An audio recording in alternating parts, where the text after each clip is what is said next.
I'm, You read a question. I would, too, and can sure.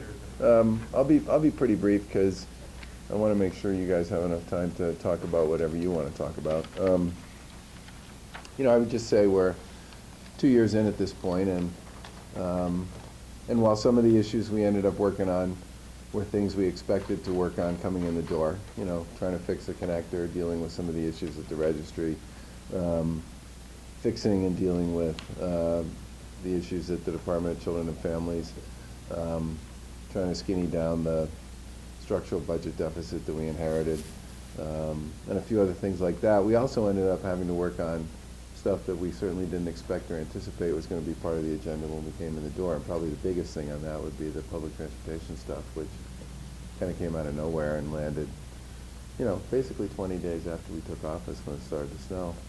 And that's chewed up an enormous amount of focus and time and energy, and I actually believe we're making some progress there.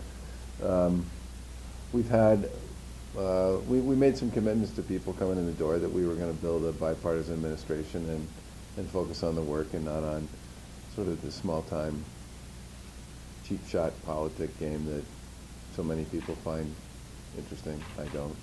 And I think that's worked very well for us. I mean, we have a solid relationship with the legislature. We've built solid relationships with our colleagues in local government.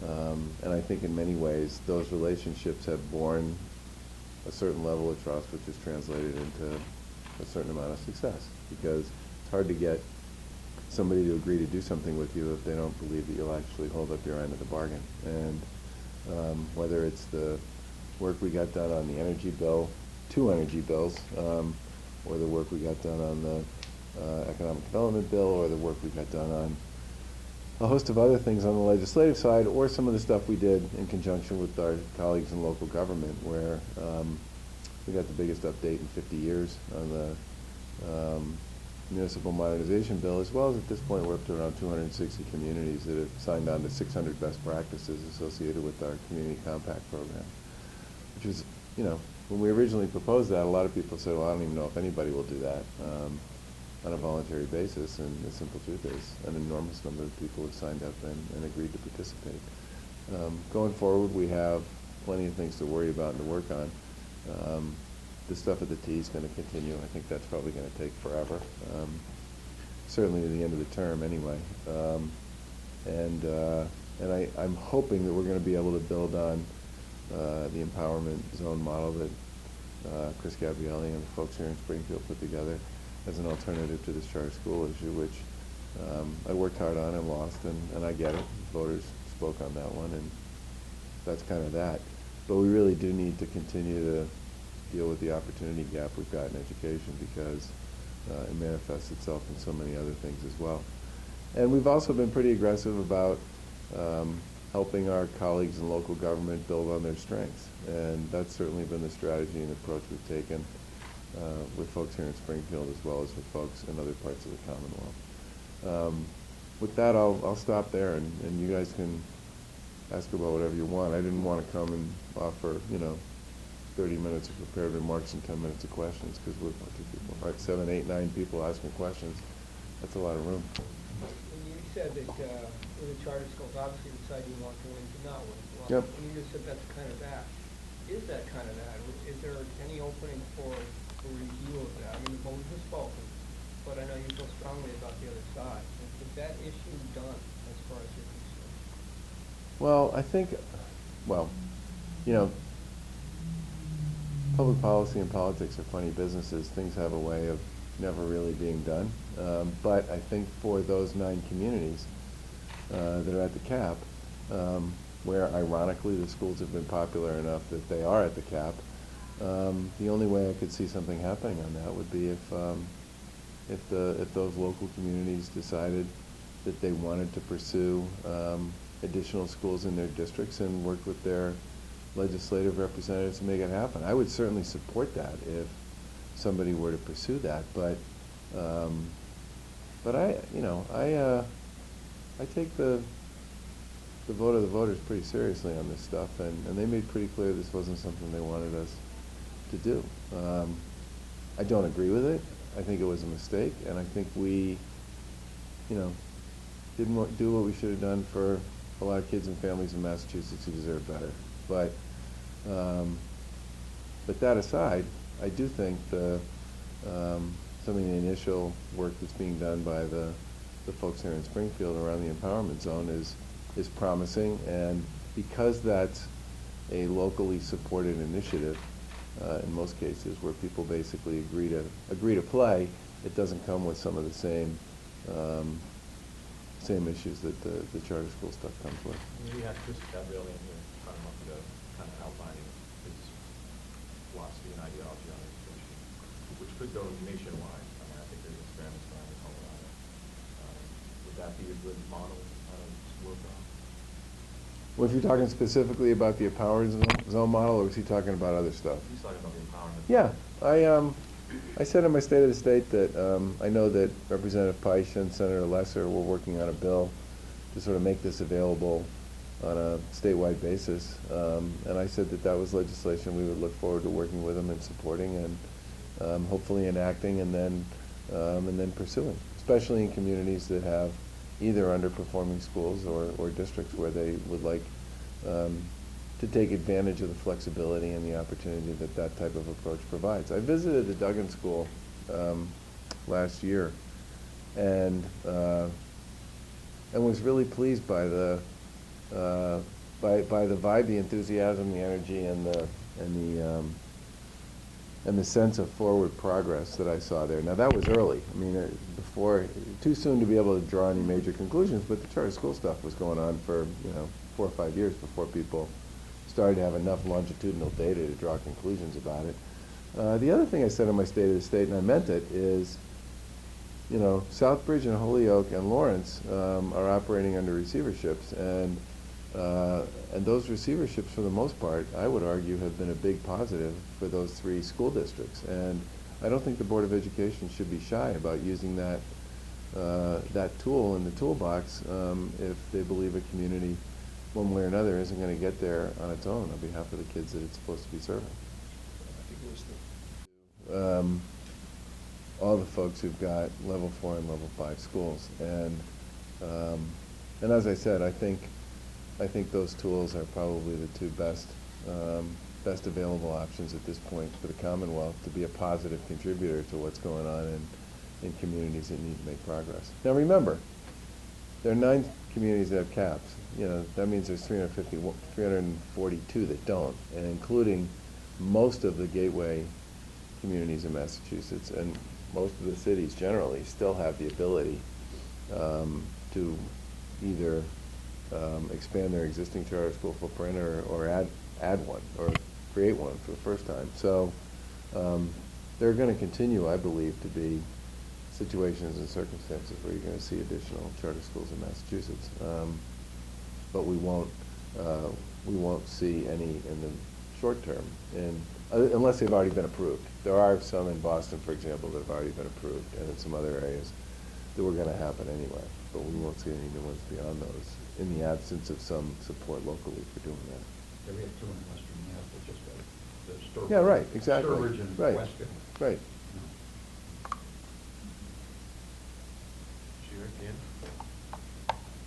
Hey, Sherry. Sorry, sorry, the parallel of the conference call. I wanted to ask about marijuana. We're almost 3 months into legal marijuana in Massachusetts. Retail pot shops are still way off, but what's your sense of how Massachusetts is doing roughly 3 months into legal marijuana?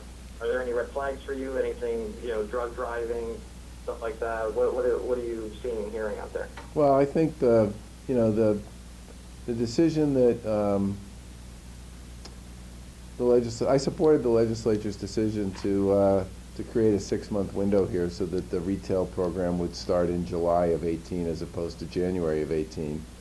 And there were 2 reasons I supported that. The first was all the conversations we had with Colorado and Washington and other folks who had legalized recreational marijuana was that they felt like they never caught up. That they were constantly playing catch up with the industry and the market and what was going on generally. And they all said, we would have loved to have had a little more time to try to get this right coming out of the gate in the first place. And the second thing was that 6 months, seemed like a reasonable period of time. It wasn't, it wasn't a year, it wasn't 18 months. It was, the difference between January and July, which in the grand scheme of things should be enough time for us to get our act together, but not so much as to sort of thwart the idea that the voters had in mind when they voted to support this. I will say that there are some recent developments that are troubling and speak to the fact that we need to do this and get it done right and get it done in a reasonable period of time, because we're sort of in this no man's land at this point where, you have there's a story in that you folks covered about the store that's, basically charging a cover to buy marijuana. That's, for all intents and purposes, that starts to be exactly the sort of thing that we should be working to avoid, because that violates literally the spirit, the intent, and the actual language in the statute. So I think it's important that we move at a fairly quick pace to get this done. And what I said to both the Speaker and the Senate President, that I'm hoping they'll have a bill on my desk by May, so that we'll be, for all intents and purposes, exactly 6 months behind with legislation in hand, and everybody can spend the next 13 months implementing the law, which would be reasonably consistent with what the original intent was. Do you think that the latest news from Washington on marijuana, let's say Trump, what's happening here? Yeah, so far there have been a couple of what I would describe as sort of offhand comments. There's no official policy statement on any of this. I talked to John Hinkenlooper about it a little bit when I was at the NGA meeting in D.C., and his basic view was at this point in time, they have an industry in place. It's based on the vote of the voters in Colorado. He's operating under, he took an oath to uphold the Constitution of the state of Colorado and to implement and enforce the laws there. I think most of us feel like we should, until otherwise, officially deemed to do something else, we should just do what we're planning to do in the first place. The governors talked a lot about the ACA among themselves, okay? And we talked a lot with members of Congress and raised a lot of our issues and concerns. And it was mostly what I would describe as sort of a one-way street type conversation. They basically said to us, what are you worried about? What are your concerns? What are the things you think could work better? If you were to make changes, where would you make them?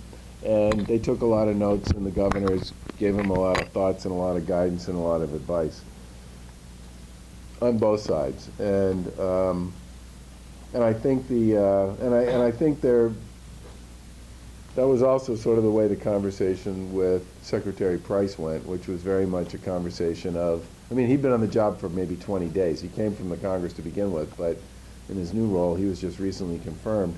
And so most of it was much more of an outreach type thing, where people would ask, people on the Hill and Secretary Price would ask us a lot of questions and seek our sort of thoughts and input on that. And I pretty much stuck to the sort of the broad contours, and in some cases the specifics of the letter that I wrote to Congressman McCarthy, who asked all the governors for their opinions on this after the election back in November. I do think it's likely.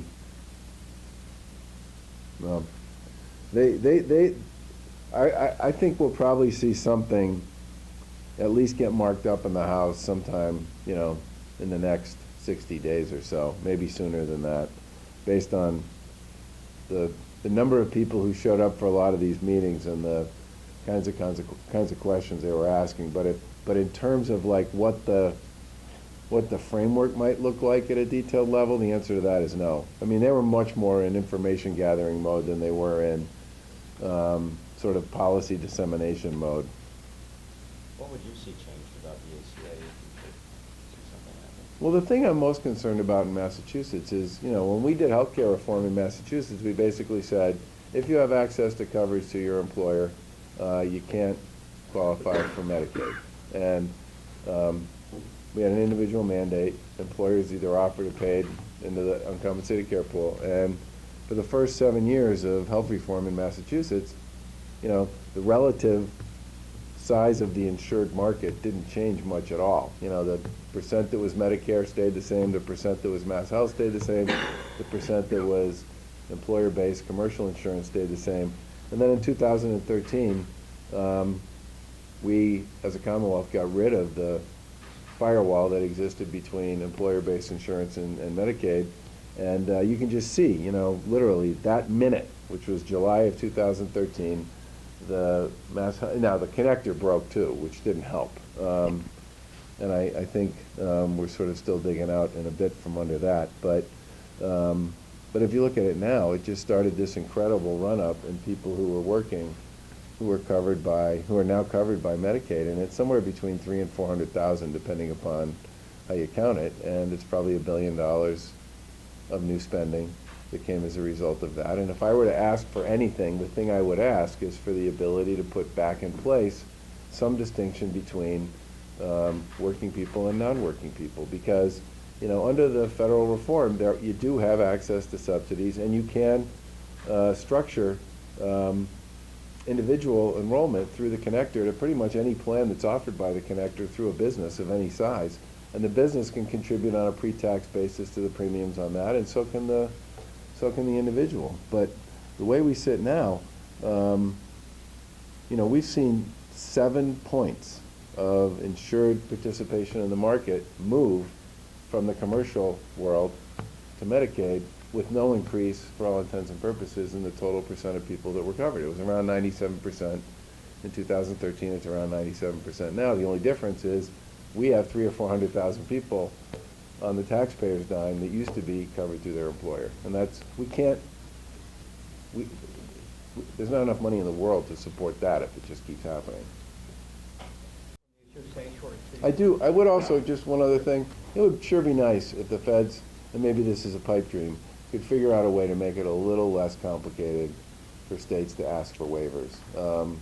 The waiver that we got from the Obama administration, which we appreciate, okay, but it was 2 years in the making, and it was spectacularly time-consuming. And one of the governors, this was actually one of the more interesting conversations the governors had with Price, Secretary Price, where a couple of the governors said,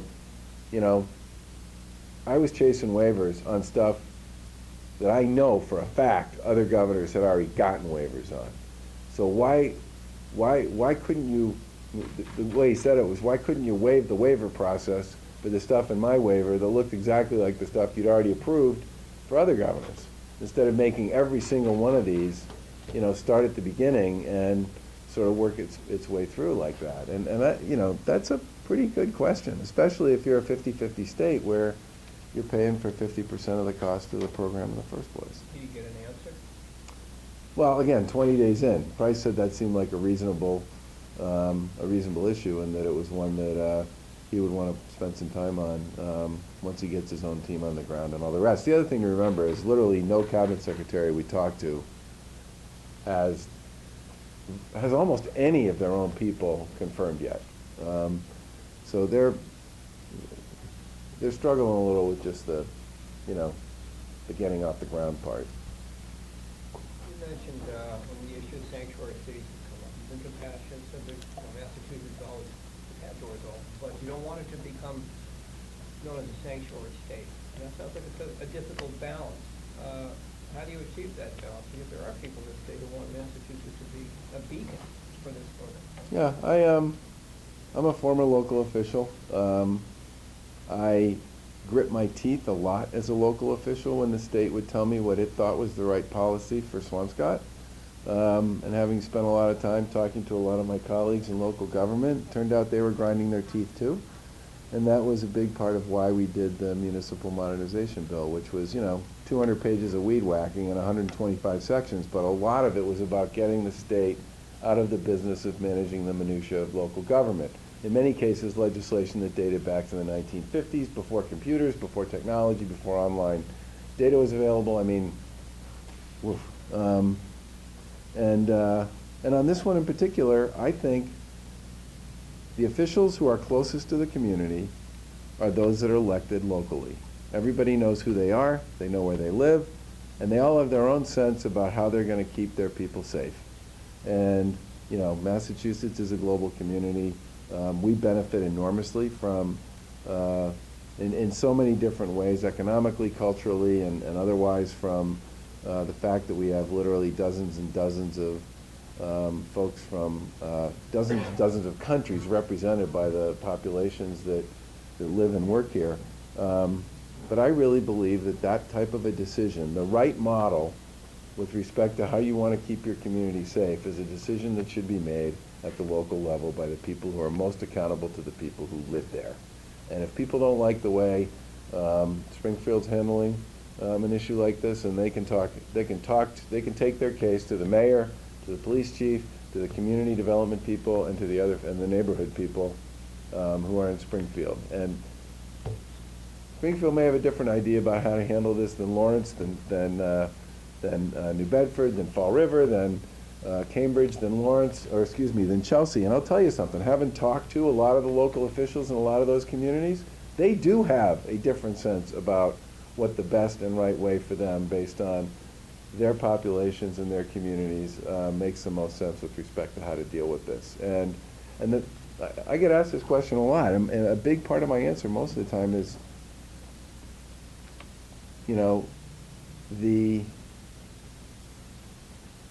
local government gets lost sometimes in these conversations, and it shouldn't, because there are many issues where they really are best positioned to make the right call on behalf of what makes the most sense for their communities. And this one in particular is one where I really do believe it's best left to the locals.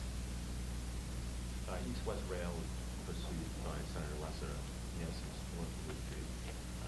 You said that a study like that would have to have more of an overall transportation component to it, and not just the rail. You still feel the same about that, or where do you stand now on that issue? Should it just be an overarching study and not just one? It's funny. Most people don't like to take opportunities and options off the table until they've actually studied them. My big problem, this is a transportation question. It's not a rail question. And one of the things that bothers me about this stuff is the minute you start talking about a lot of issues by putting a number of options on the table for possible consideration, people assume that you're making a choice, when in fact what you're really doing is simply saying, this is a transportation question. We should make many modes of transportation available. I'll give you a really good example on this one. We just delivered yesterday, we announced that our 10,000th Uber and Lyft ride for people with disabilities who are eligible for the ride. Now, if we had decided that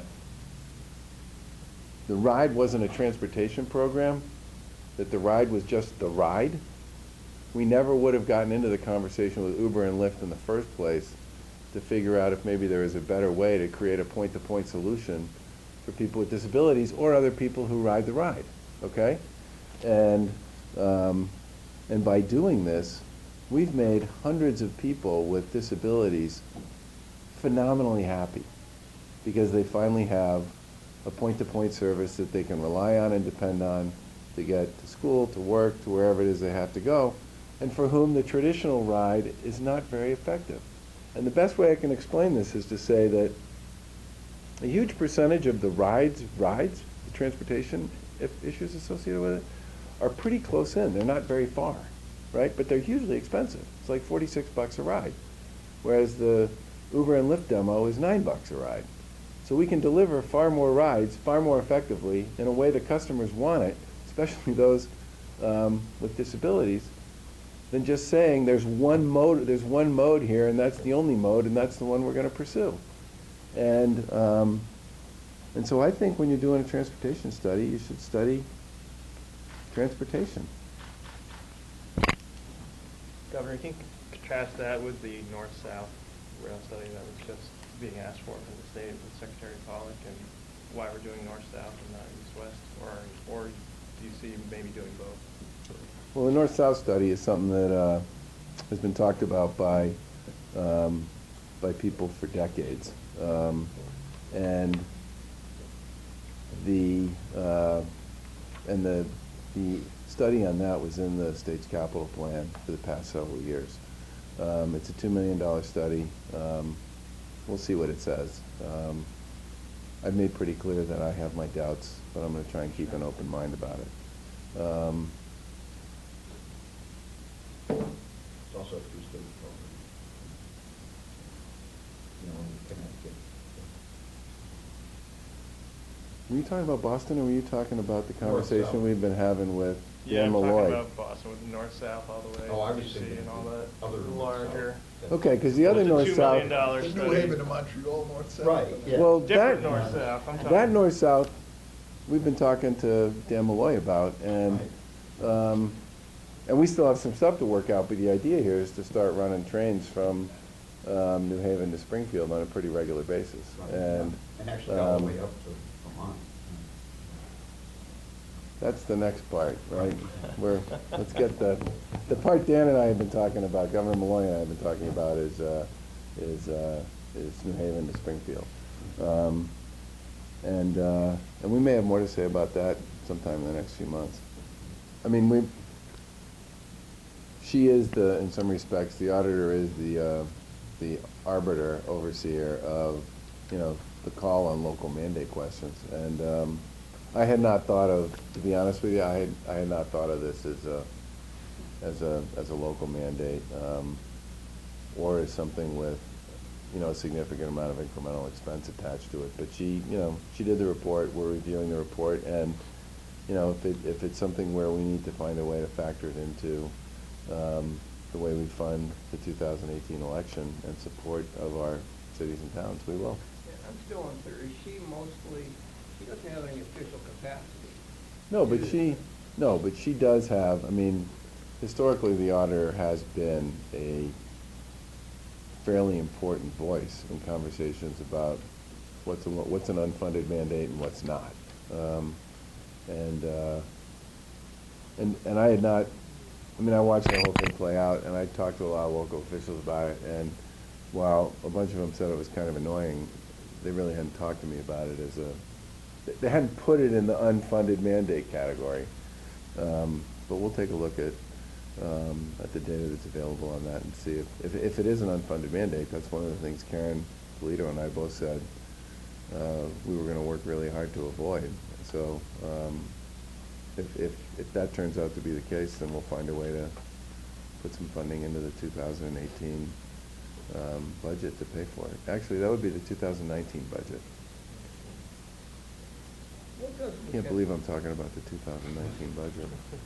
Listen, Karen Polito, I think a lot of people in the state don't think much or are unclear on what you expect from her, what role in particular, how you see her playing on being your representative in the state board. How do you see what she's done and what you expect of her? Well, if you think about sort of distribution of duties, responsibilities, tasks, Karen worries about a bunch of things. She's got kind of the primary relationship to a lot of our colleagues in local government. She is there would be no community compact program without her. That was the first executive order we issued. And she took that and ran with it hard. And as I said, we now have about 264 communities that have signed up out of 351 voluntarily to work on about 600 best practices.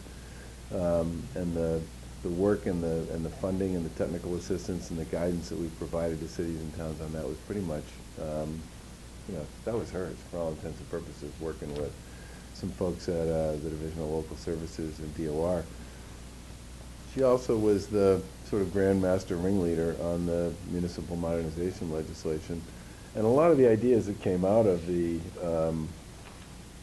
conversations about the compact became the sort of baseline for what ultimately was the legislation, because people would say, I wish you could do this, we could do this, we could do this. Well, it turns out that there are statutory reasons why you can't do that, which then led to the legislation, and she advocated for it and worked it exceedingly hard.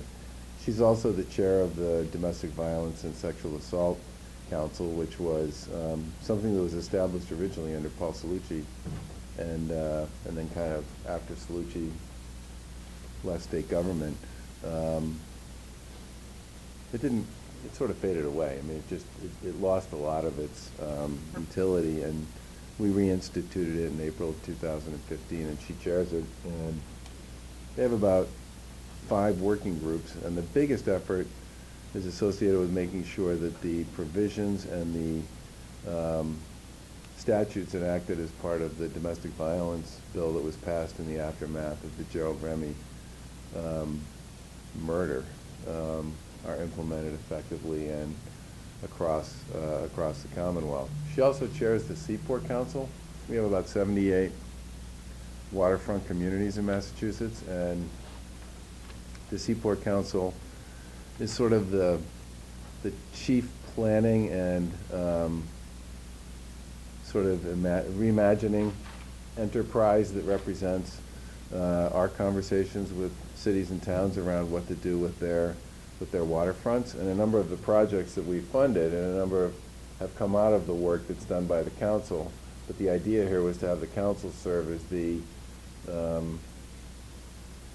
sort of conduit to the conversation of the locals. So that what we really wanted to do was create a mechanism where you could plan and you could think and you could engage locals around some of this stuff. So that so if somebody says, we really want to do this, well, how do we know that that is the right thing to do? Well, we think it's the right thing to do. Well, how about if we have a council here that's got a lot of smart people on it that can contract out in conjunction with you to do a study to figure out whether that's the right thing to do or something else. And there are a whole bunch of awards we've made for a variety of waterfront, both recreational, commercial, and sort of passive use that all came out of the work of the council. And she's going to continue to run with that.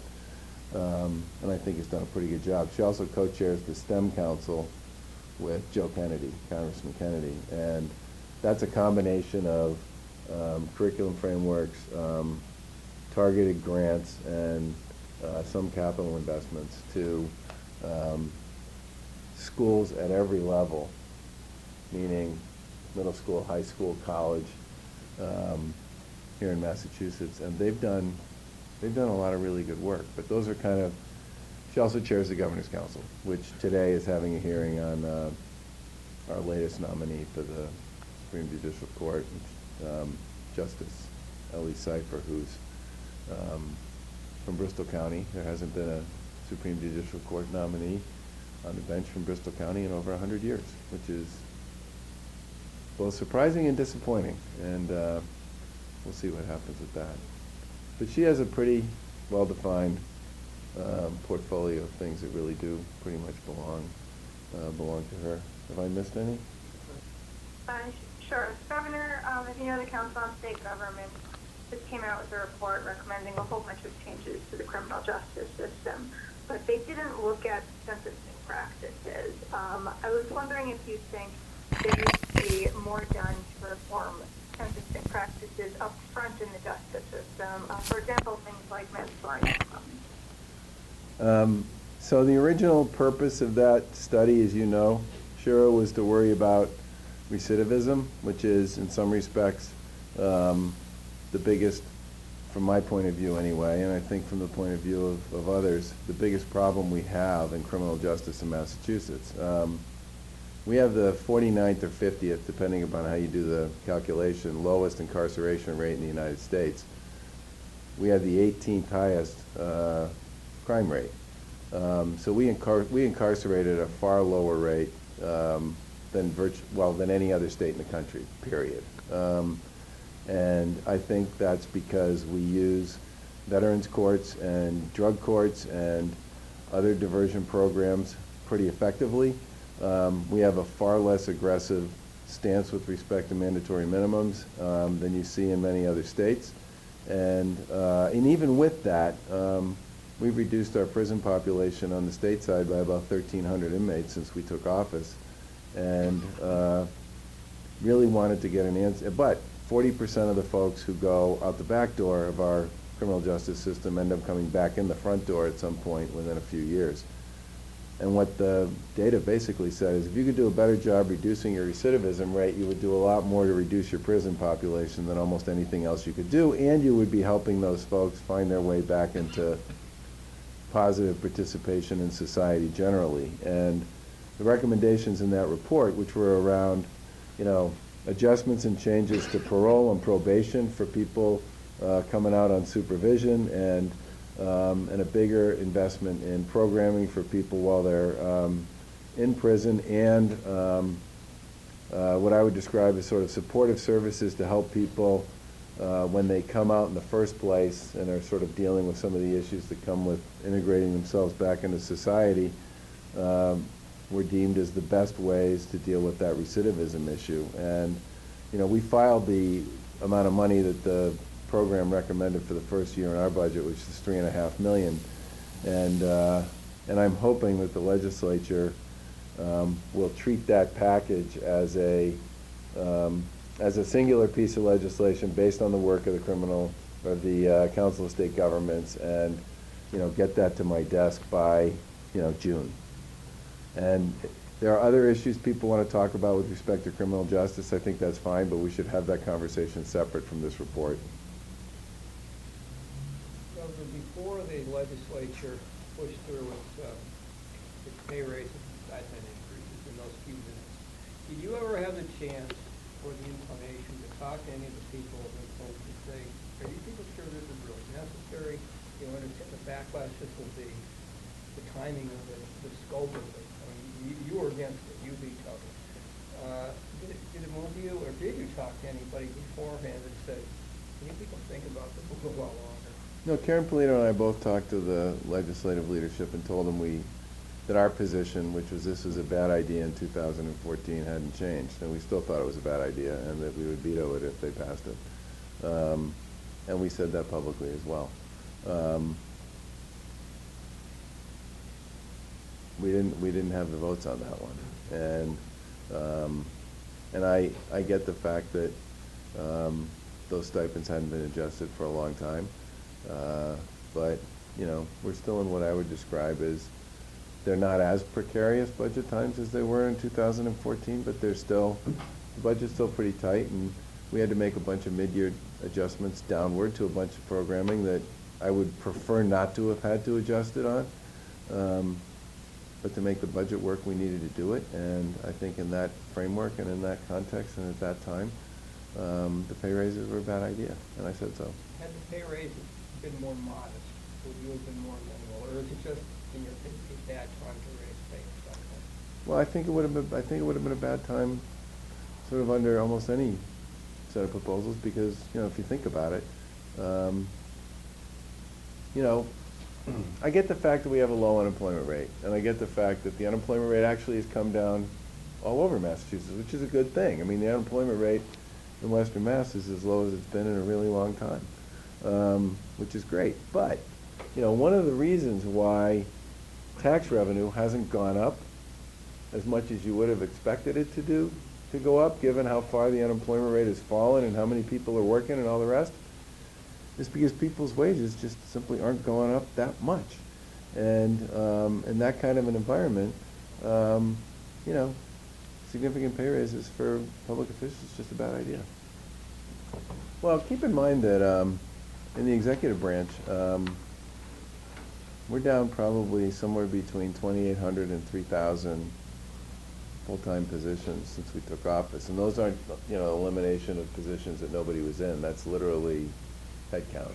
The headcount's down somewhere between 2,800 and 3,000 people, which is, almost a 10% reduction since we took office. And in many cases, a lot of these folks and these agencies are doing better than they were doing before. The registries, I think, are a really good example. There was improvement in the registry with respect to waiting times and customer service. Kudos to all the folks at the registry has been extraordinary over the course of the past couple of years. I think what I would say with respect to that is we are always looking for opportunities to streamline. This new program with the ride, it won't work for everybody because it's going to work best for what I would describe as the short hop trips. But that's a pretty significant proportion of the trips. And to be able to say to people, you can point-to-point this and you can do it using, your phone or, a dial phone, not just your iPhone.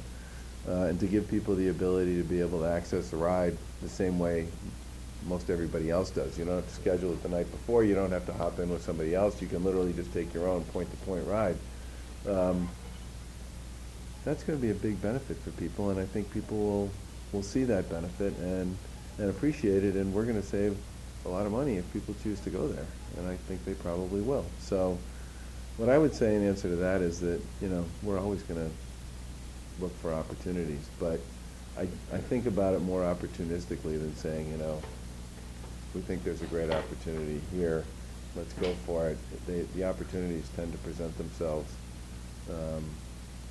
over time. Could you talk a second about tourism? I've been in some meetings here where, well, the line item vetoes is always something someone can complain Yep. about, but the tourism people are really worrying about whether there's a commitment to that area in general. They're feeling over this side of the state a lot of pressure from the promotion coming from New York State over into competing with our tourism business. There seemed to be a disproportionate eye on tourism spending. Can you just talk about how you feel about that part of the economy? We have a huge footprint in tourism, and I'm going to define it a little more broadly than, you know, family vacations. I mean, I think the conferences that we have in Massachusetts, the both professional conferences and other kinds of conferences, I view those as sort of part of what I think of as the whole tourism bucket. All the cultural stuff that happens in Massachusetts. So, I mean, from my point of view, when someone says to me, you know, how do you think about tourism? Well, if, you know, bio, just to pick one, or the seafood conference, which goes to Boston, or the Big E. I mean, to me, that's tourism, right? That's people coming to the Commonwealth from someplace else, in part for entertainment sometimes, in part for vacations, part with their families, but sometimes it's business. I mean, you go to the Big E, there's a lot of people who are there, like me, because it's fun, but there's a heck of a lot of people who go to the Big E because it's business, right? And I think we, you know, when you think about sort of that whole category of people who come to the Commonwealth for one reason or another, stay in hotels, rent apartments, Airbnb it, whatever it might be, spend money, whether they're here on a vacation or they're here on a work trip or they're here on both. That's tourism, and we have a lot of it, and it's really important. And I've had a bunch of conversations with Jay Ash about this, who's the Housing and Economic Development Secretary, and said that I would like to come up with a more explicit strategy for how to support this stuff. And it may be that my definition of tourism is too broad to do that, but I think we should be thinking about the whole ball of wax on this and coming up with a way to support that. And I would agree that I have not figured that part out yet. I agree with that. Tell you that they're not feeling the love right now. Yeah, no, I know. Are you concerned about the atmosphere in the Governor's Council? At least from what I've read, there's been a pretty toxic set of relationships, and a concern that that's affecting the business. Does it concern you? You know, if you'd asked me that question 3 weeks ago, I think I would have answered it differently than I would answer it today, only because there's been a lot of sort of introspective behavior and conversation among the counselors over the course of the past few weeks, both privately and publicly. And I think I think to a person they would say that, you know, things got away from them for a while there. And I don't think, I do think they think things got away from them. I do think they were disappointed by it, and I know they've had conversations with each other in private, they've had conversations in their public meetings, and they've had conversations with people in the administration saying, you know, that they realize that mistakes were made and that they're gonna correct them. Was there some advantage to the fact that he became very public about mean, that's not a body that gets a lot of attention usually. This time it got a lot of very negative attention. You think that helped? You think that might have forced them to, you say, introspection, to re-examine the whole situation? I don't know the answer to that. I do know that they were, in retrospect, they were disappointed by their behavior and by what happened. And I give them credit for saying it and acknowledging it and wanting to do something about it. And as you know, I've been keeping tabs on the hearing they've been having today on Justice Cipher, and that has been by all accounts, a professional, comprehensive, and completely appropriate inquiry. What's your take on kind of this constant battle between reporters and the Trump administration?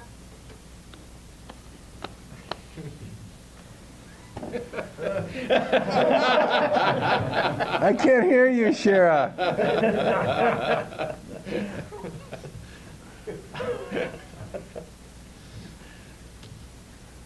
Shara, don't you think it's been kind of a long day?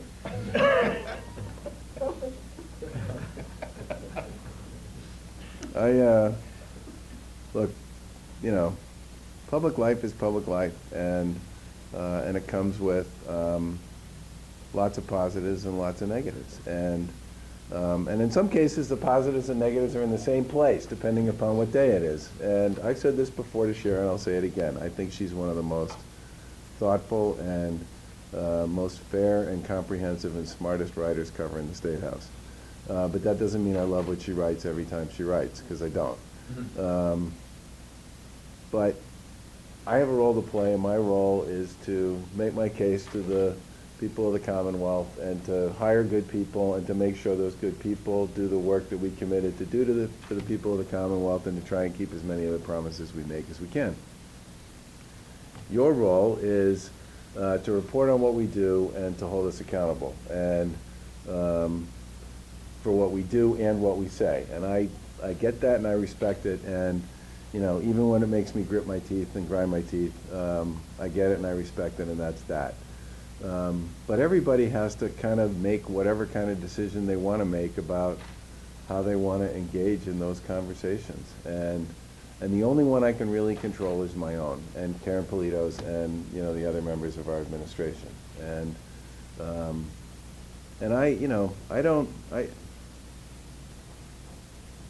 the way we handle this stuff works for us, but I'm not going to get into the business of telling other people in public life what way works for them. What's your take on the president's relationship with you? Obviously, the two of you have opposite ways of doing things, but nonetheless, you have to deal with the federal money. Yeah. Are you comfortable that Massachusetts is considered as well as it should be right now with the president?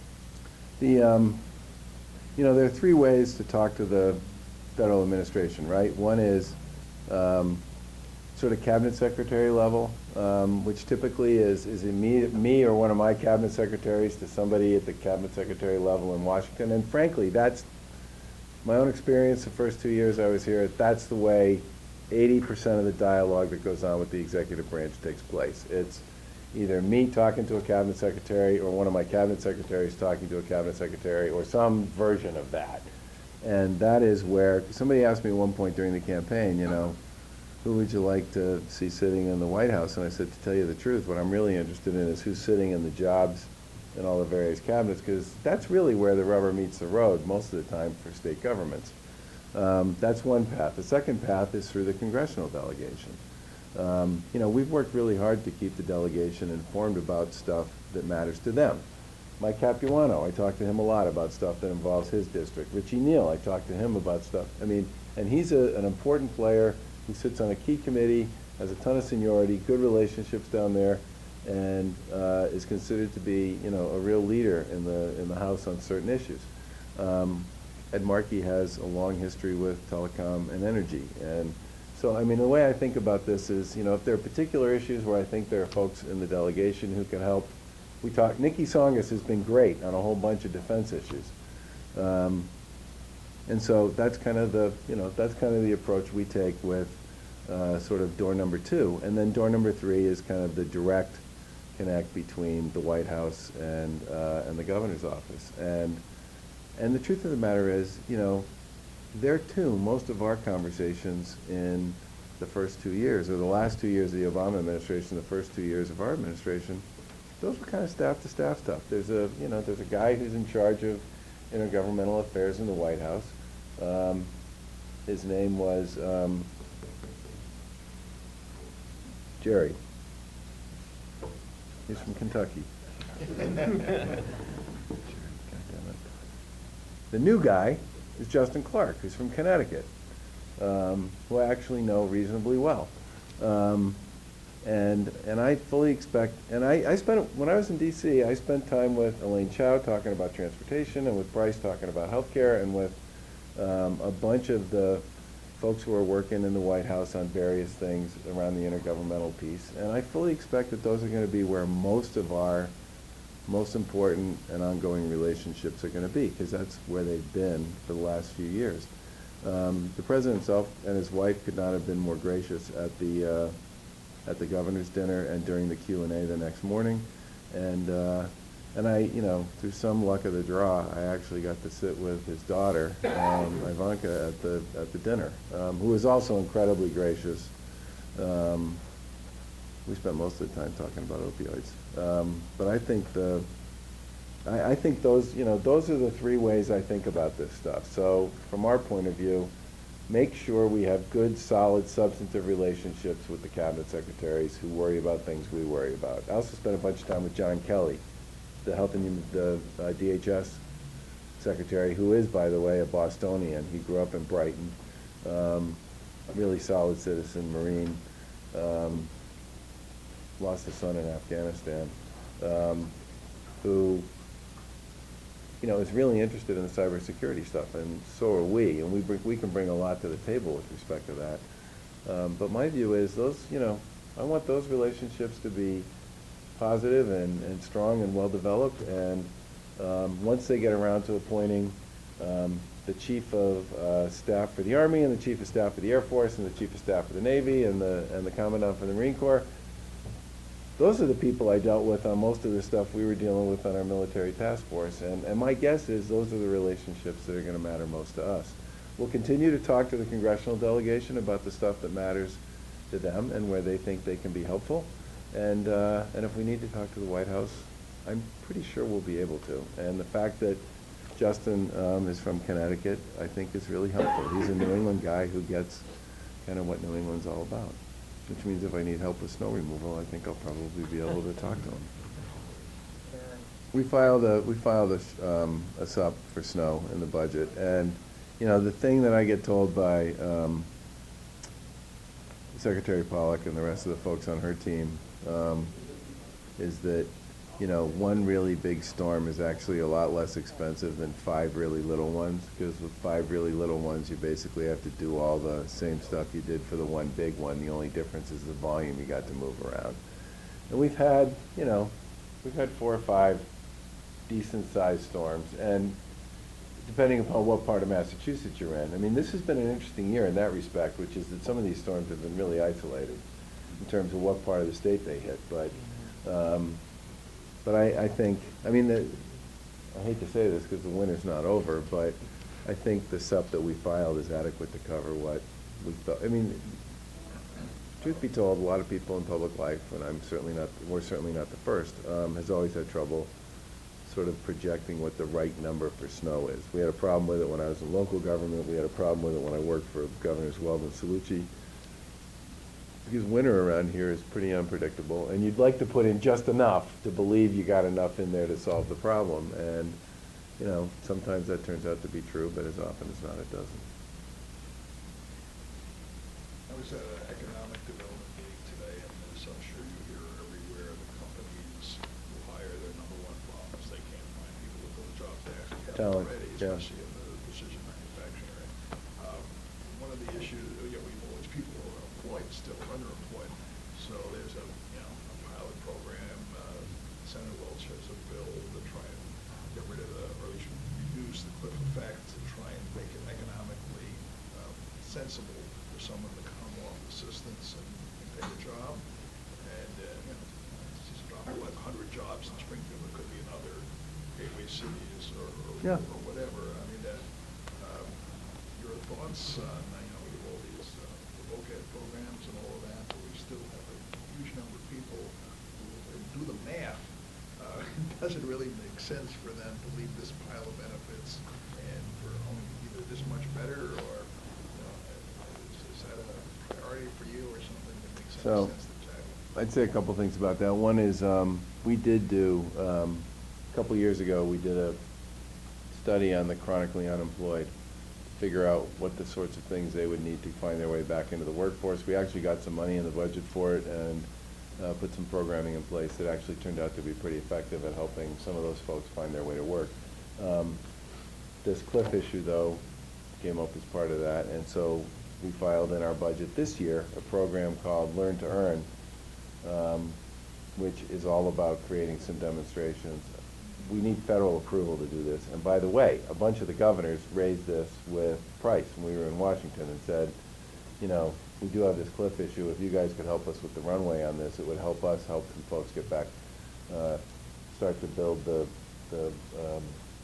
financial base of support that would help them work their way back into full-time employment and off of some of the assistance programs. I would also say, to come back to it again, and now I'm going to sound like I'm beating a dead horse,